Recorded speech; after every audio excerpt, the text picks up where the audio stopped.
Today we're taking a look at these MLB matches: New York Mets vs Miami Marlins, Los Angeles Angels vs Texas Rangers, and Kansas City Royals vs Chicago White Sox, which are happening on Tuesday, August 3, 2021, and giving you match breakdowns, betting tips and predictions in general on these games.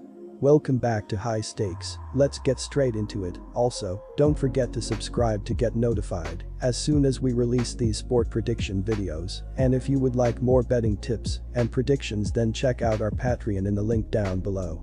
Our new Patreon is a way for us to help you improve your chances of making more money. 5 plans are available for each and every one of you. You can get 30 extra betting picks all the way up to 270 extra betting picks per month. Stop wasting hours of your time searching for bad betting advice that ends up costing you a lot of money. Join the High Stakes Patreon now and get the best betting picks and advice. This matchup presents a perfect opportunity for Mets starter Taijuan Walker to find his groove after a string of rough outings. Miami is slumping in a big way. They only managed 4 runs in 3 clashes against the Yankees last weekend. While they scored 6 on Monday, they were limited to 7 base hits. Walker held Miami to only 2 runs in 6 frames in a 3-2 win in the lone meeting this season. Furthermore, Miami is dealing with several injuries to the starting pitching staff and has not tabbed a starter. The Mets struggled over the weekend, and they've lost 3 of their last 4 games, which has reduced their lead in the NL East to 3.5 games over Philadelphia. They will try to turn things around with a win over the Marlins, which will give them their second win in their last 5 games. New York is averaging 3.82 runs per game. Their .236 batting average is 19th in the league. Their .314 on-base percentage is 17th, while their .385 slugging percentage is 25th. Pete Alonso has been the most consistent bat for New York. He leads the team with a .257 batting average, 23 home runs, and 62 RBI. New York's pitching is among the best in the league. Opponents have a .232 batting average against the Mets, which is 10th in the league. Their 3.64 ERA is 8th, while their 1.22 WHIP is 10th.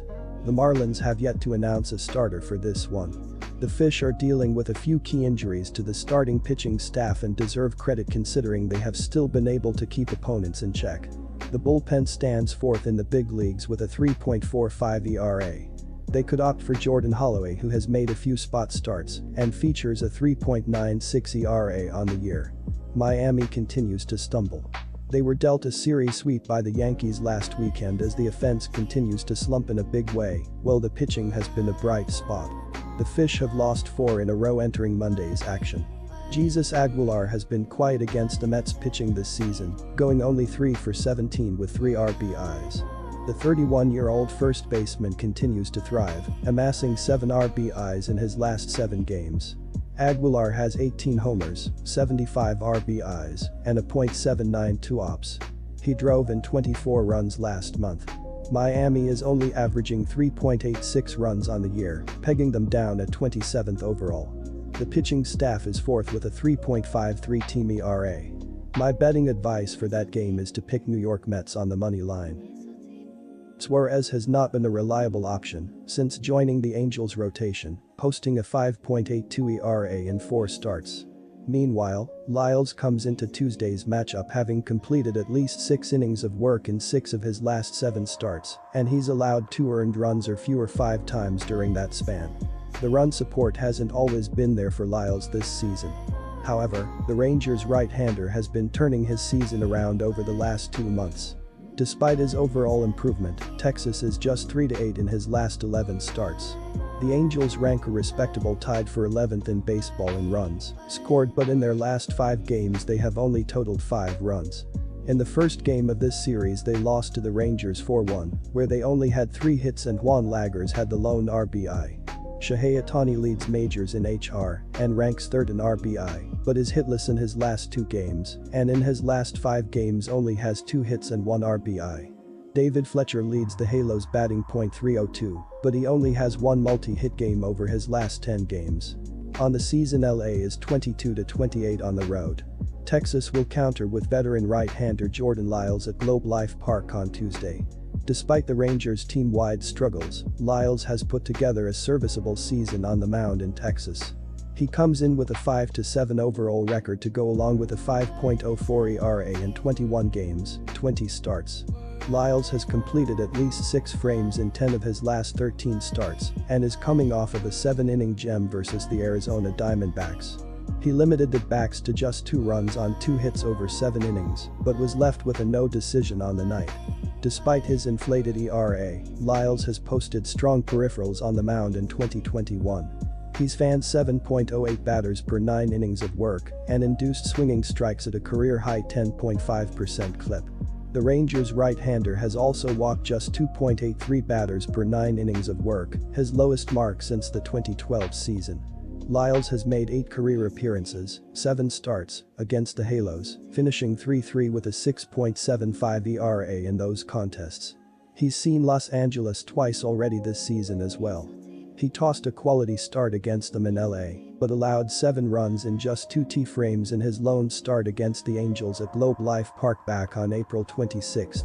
According to Baseball Savant, current Angels are hitting a healthy .356 in 66 plate appearances off of the Rangers' right-hander ahead of Tuesday's contest.